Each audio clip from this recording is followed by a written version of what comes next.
ഹിമാചൽ പ്രദേശിലെ കനത്ത മഴയിൽ മലാനയിലെ പാൻഡോക് ഡാം തകർന്നിരിക്കുകയാണ്. സംഭവത്തിന്റെ വീഡിയോ ഇപ്പോൾ പുറത്തു വന്നിട്ടുണ്ട്.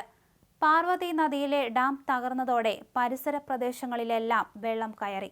തീരങ്ങളിൽ താമസിക്കുന്നവർ എത്രയും വേഗം ഒഴിയണമെന്ന് അധികൃതർ മുന്നറിയിപ്പ് നൽകി.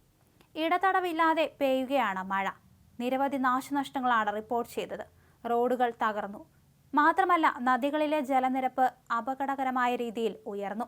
50-ലധികം പേരെ കാണാതായതായി അറിയിപ്പ് ലഭിച്ചിരിക്കുന്നുണ്ട്. അതേസമയം ഉത്തരാഖണ്ഡിലെ കേദർനാഥിലും ഹിമാചൽ പ്രദേശിലെ ഷിംലയിലെ സാമോജ്ഖണ്ഡിലും മേഘസ്ഫോടനത്തെ തുടർന്ന് അതീവ ജാഗ്രതയാണ്. ഉത്തരാഖണ്ഡിലെ തെഹ്രി ജില്ലയിലെ ഗൻസാലിയിൽ 2 പേർ മരിച്ചു. വീടുകൾ ഒലിച്ചുപോയി. കനത്ത മഴയെ തുടർന്ന് മന്ദാകിനി നദിയിലെ ജലനിരപ്പ് കുത്തനെ ഉയർന്നു. തീർത്ഥാടകർ കുടുങ്ങിക്കിടക്കുകയാണ്. ഷിംലയിലെ സാമോജ്ഖണ്ഡിൽ ഒരാളുടെ മൃതദേഹം ലഭിച്ചു. നിരവധി വീടുകൾ തകർന്നു. ഒരു കെട്ടിടം അപ്പാടെ തകർന്ന് നദിയിലേക്ക് ഒഴുകിപ്പോയി. കുളു, സോണൽ, സിർമാർ, ഷിംല, കിന്നാർ ടൗണിലെ മണ്ണിടിച്ചിലിനും മിന്നൽ പ്രളയത്തിനും സാധ്യതയുണ്ടെന്ന് കാലാവസ്ഥാ നിരീക്ഷണ കേന്ദ്രം മുന്നറിയിപ്പ് നൽകിയിരുന്നു. 25 മീറ്ററോളം നടപ്പാത തകർന്നു. ബാലിയിൽ 200ഓളം തീർത്ഥാടകർ കുടുങ്ങി.